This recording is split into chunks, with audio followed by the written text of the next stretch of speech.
করছি, নক্ষত্র নিয়ে আলোচনা করছি। আজকের আলোচনা 4 নম্বর নক্ষত্র রাশি চক্রের রোহিণী নক্ষত্র। ভীষণ ইন্টারেস্টিং নক্ষত্র এটা। এই নক্ষত্র নিয়ে বিশাল ভাবে আলোচনা করা যায়, বিশালের অর্থে প্রচুর আলোচনার জায়গা রয়েছে। আপনারা শুনলেই ভিডিওটা শেষ পর্যন্ত দেখলেই বুঝতে পারবেন কেন এই নক্ষত্র নিয়ে আমি বললাম যে ইন্টারেস্টিং নক্ষত্র, সেটা আপনারা বুঝতে পারবেন। নক্ষত্রের সিরিজের এটা 4 নম্বর। আমি যেমন বললাম, অশ্বিনী এর আগে আলোচনা করেছি, ভরণী নিয়ে আলোচনা করেছি, কৃত্তিকা নিয়ে আলোচনা করেছি, তেমনি আজকে রোহিণী নিয়ে আমি আলোচনা করব। তবে এই নক্ষত্র নিয়ে আলোচনা শুরু করার আগে আমি দু একটা কথা একটু বলি। দৈববাণী আপনাদের কাছে, এই যে আমার ইউটিউব চ্যানেল এবং এটি আমার একটা সংস্থা। দৈববাণীতে সম্পূর্ণ বিনামূল্যে জ্যোতিষ শেখার একটা ব্যবস্থা করা হচ্ছে। চেষ্টা করছি, আমি জানি না আমি কতটা করে উঠতে পারবো, কারণ এর জন্য একটা সেট আপের প্রয়োজন রয়েছে। আমি চাইছি যে জ্যোতিষটা মানুষের কাছে যাক, মানুষের কাছে মানুষ শিখুক জ্যোতিষটা। সেই জন্য বিনামূল্যে, সম্পূর্ণ বিনামূল্যে জ্যোতিষ অধ্যয়নের একটা সুযোগ আমি তৈরি করার চেষ্টা করছি। ভবিষ্যতে আপনারা এটা নিয়ে আরো জানবেন। আমি খুব শীঘ্রই এটা নিয়ে আপনাদের সামনে আমি আসবো। আমার ফেসবুক যে পেজ রয়েছে, দৈববাণী বলেই ফেসবুক পেজ রয়েছে, সেখানে আপনারা ফলো করতে পারেন। সেখানে আমি কন্টিনিউ আপডেট গুলো দিই। এছাড়াও দৈববাণী যে ফেসবুক গ্রুপ রয়েছে, সেখানে আপনারা জয়েন করতে পারেন। জ্যোতিষ সংক্রান্ত আলোচনা, জ্যোতিষ সংক্রান্ত বিষয়, সেখানেও আমি নানান কথা শেয়ার করি, নানানভাবে আলোচনা করি।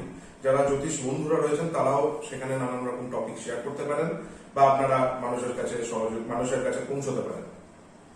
এছাড়াও যারা আমার সাথে কনসালটেশন করাতে চান, তারা আমার এই নিচে দিয়ে দেওয়া যে ফোন নাম্বার রয়েছে, সেখানে আমরা যোগাযোগ করতে পারেন, সেখানে হোয়াটসঅ্যাপ করতে পারেন এবং কনসালটেশন নিতে পারেন। এছাড়াও www.doibani.com বলে আমার ওয়েবসাইট অলরেডি লঞ্চ হয়ে গেছে।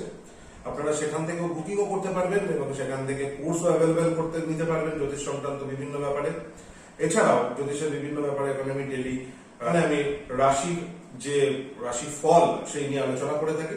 এছাড়াও এই চ্যানেলে আমি বহুদিন যাবত আমি রাশিফল নিয়ে ভিডিও আনতে পারছিলাম না বিভিন্ন কারণে। তো এবার থেকে পরের মাস থেকে মাসিক রাশিফল, সাপ্তাহিক রাশিফল এবং বার্ষিক রাশিফল নিয়ে ভিডিও কন্টিনিউ আসতে থাকবে। আপনারা সবাই সাথে থাকুন, পাশে থাকুন। দৈববাণী যেমন ভাবে ছিলেন এই আশা করব।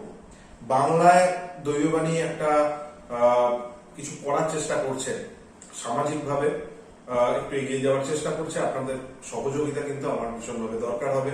আমি আপাতত একাই চেষ্টা করছি এবং আমি চাইবো আরো যারা জ্যোতিষ অনুরাগী ব্যক্তিরা রয়েছেন তারাও এগিয়ে আসুন।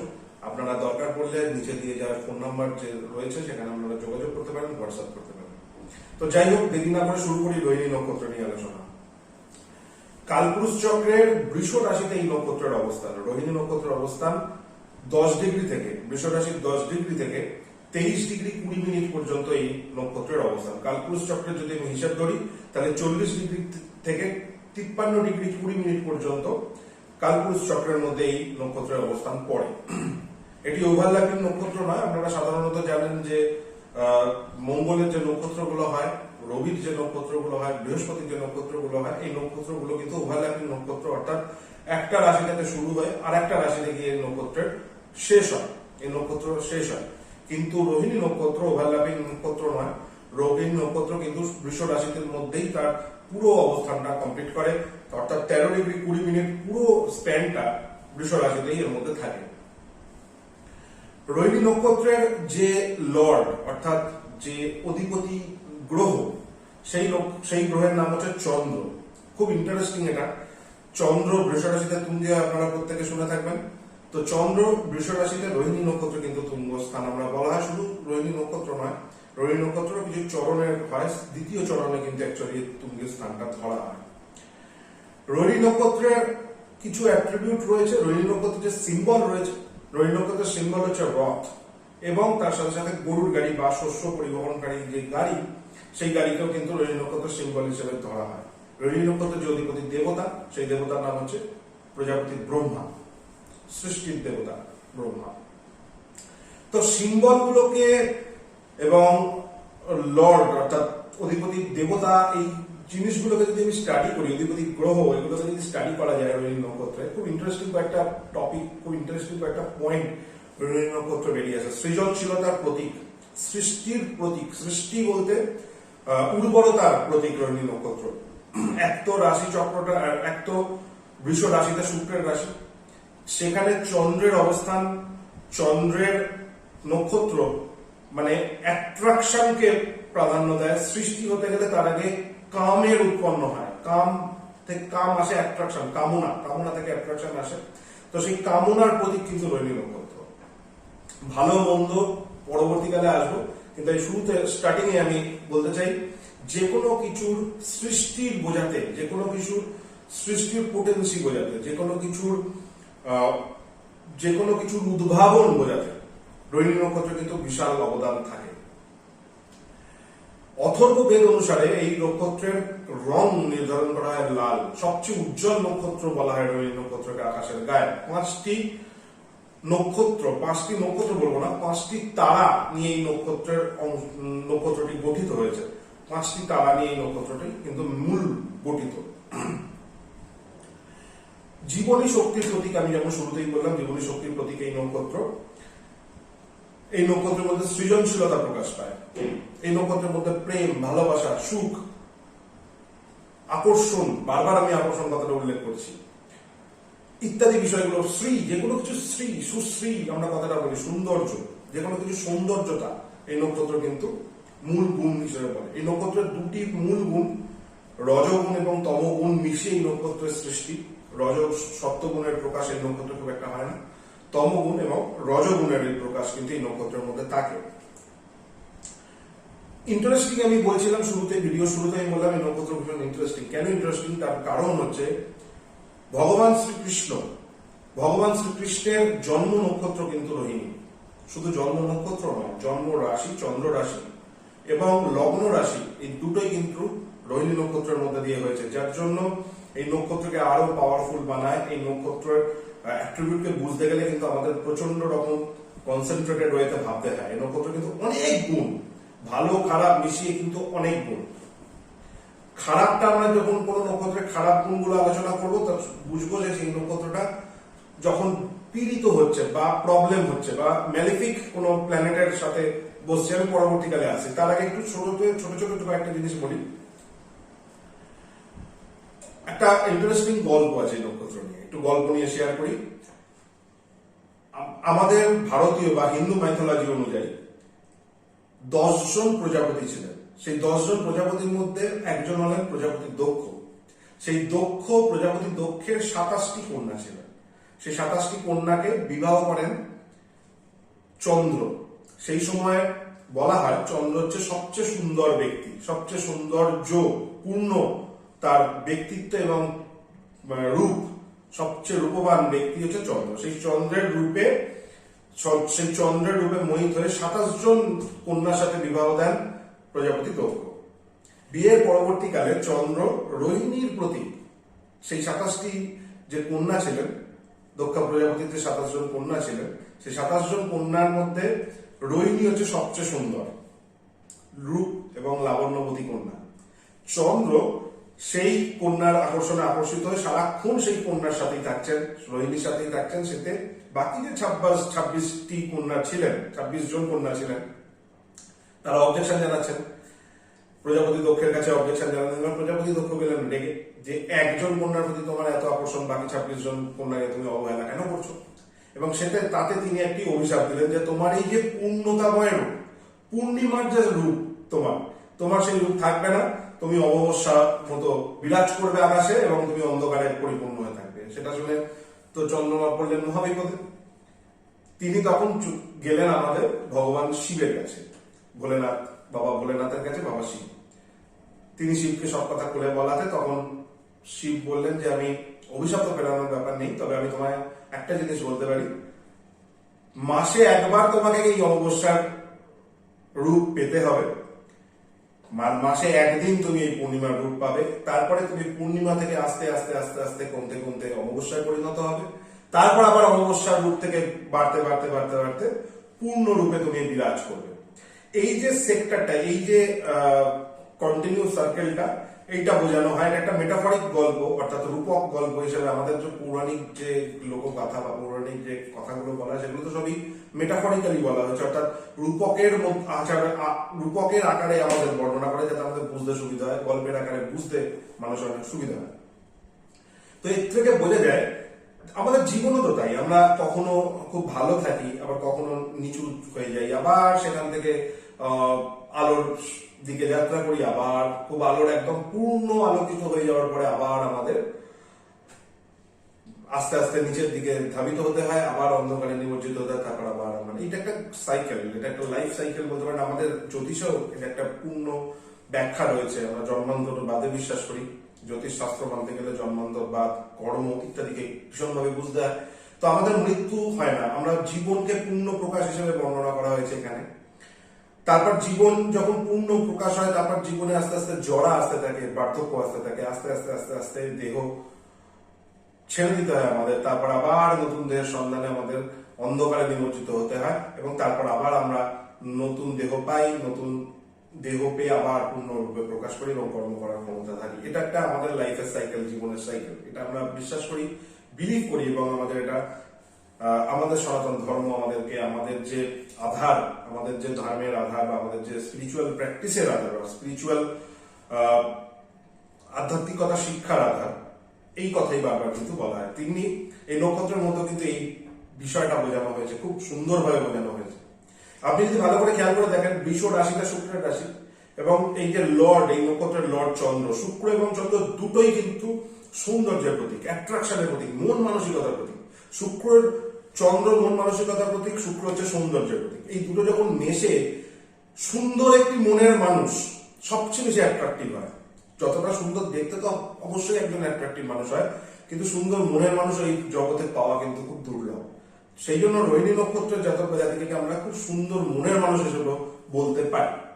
এবার একটু গুণাবলীগুলো নিয়ে আলোচনা করি, এর ভালো মন্দ দিকগুলো নিয়ে একটু আলোচনা করি।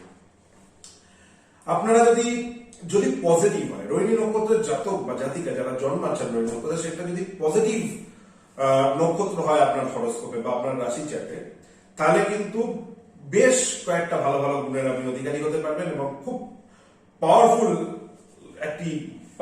ভাবে আপনি কিন্তু সমাজে বিচরণ করবেন। সবচেয়ে বড় কথা, এই নক্ষত্র যদি পজিটিভ হয় তাহলে কিন্তু ভবিষ্যতের কথা ভেবে এখন থেকে পরিবেশ তৈরি করার একটা ক্ষমতা থাকে রোহিণী নক্ষত্রের মধ্যে। সৃজনশীলতা শুরুতেই বললাম, সৃষ্টি শুরুতেই বললাম, ইনভেনশন করার ক্যাপাবিলিটি, বিভিন্ন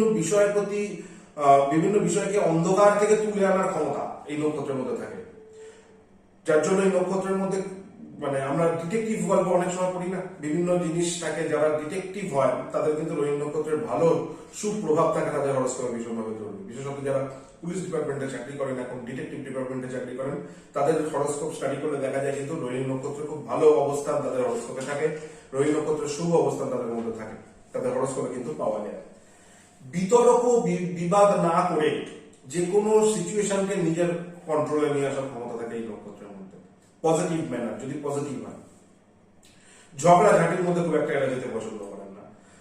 বাক চেতনা, কতটুকুনি বলা দরকার, কতটা বলা দরকার, প্রয়োজনীয় কথা ছাড়া কথা না বলা, ইত্যাদি বিষয় কিন্তু দক্ষ হয়।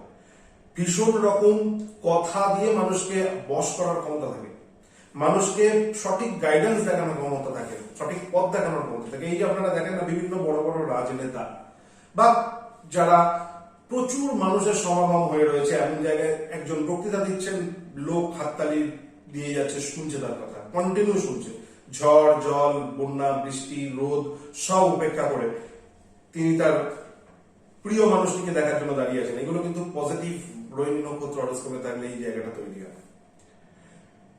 পজিটিভ রোহিণী নক্ষত্রের যদি অ্যাট্রিবিউট বা পজিটিভ রোহিণী নক্ষত্রের প্রভাব যদি আপনার হরোস্কোপে থাকে, ইন্দ্রিয় সুখ আপনি পাবেন, এই জন্যই পাবেন। এবং সবচেয়ে বড় কথা, পজিটিভ হলে ইন্দ্রিয় সুখের মধ্যে না থেকে সে কিন্তু স্পিরিচুয়ালিটির দিকেও কিন্তু যাত্রা করার একটা জায়গা তৈরি করে।